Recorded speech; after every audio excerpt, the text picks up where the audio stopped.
తెలంగాణ రాష్ట్రంలో ఉన్నటువంటి లోక్సభ స్థానాలు, వాటికి ప్రాతినిధ్యం వహిస్తున్న నాయకుల వివరాలు తెలుసుకుందాం. మొత్తం 17 లోక్సభ స్థానాలు ఉన్నాయి. ఇందులో 8 సీట్లు బీజేపీ, 8 సీట్లు కాంగ్రెస్ గెలుచుకోగా ఎంఐఎం ఒక సీటు గెలుచుకుంది. అవేంటో ఇప్పుడు తెలుసుకుందాం. ఆదిలాబాద్ గూడెం నగేష్ బీజేపీ పార్టీ నుండి ఎన్నికయ్యారు. పెద్దపల్లి గడ్డం వంశీకృష్ణ కాంగ్రెస్ పార్టీ నుండి ఎన్నికయ్యారు. కరీంనగర్ బండి సంజయ్ బీజేపీ పార్టీ నుండి ఎన్నికయ్యారు. నిజామాబాద్ ధర్మపురి అరవింద్ బీజేపీ పార్టీ నుండి ఎన్నికయ్యారు. జహీరాబాద్ సురేష్ కుమార్ షెట్కార్ కాంగ్రెస్ పార్టీ నుండి ఎన్నికయ్యారు. మెదక్ ఎం రఘునందన్ రావు బీజేపీ పార్టీ నుండి ఎన్నికయ్యారు. మల్కాజ్గిరి ఈటల రాజేందర్ బీజేపీ పార్టీ నుండి ఎన్నికయ్యారు. Secunderabad G Kishan Reddy BJP party నుండి ఎన్నికయ్యారు.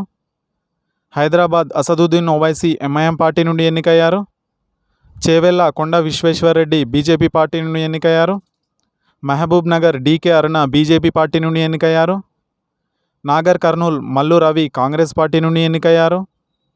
నల్గొండ కుందూరు రఘువీర్ రెడ్డి కాంగ్రెస్ పార్టీ నుండి ఎన్నికయ్యారు. భువనగిరి చామల కిరణ్ కుమార్ రెడ్డి కాంగ్రెస్ పార్టీ నుండి ఎన్నికయ్యారు. వరంగల్ కడియం కావ్య కాంగ్రెస్ పార్టీ నుండి ఎన్నికయ్యారు. మహబూబాబాద్ బలరాం నాయక్ కాంగ్రెస్ పార్టీ నుండి ఎన్నికయ్యారు. ఖమ్మం రఘురామ్ రెడ్డి కాంగ్రెస్ పార్టీ నుండి ఎన్నికయ్యారు.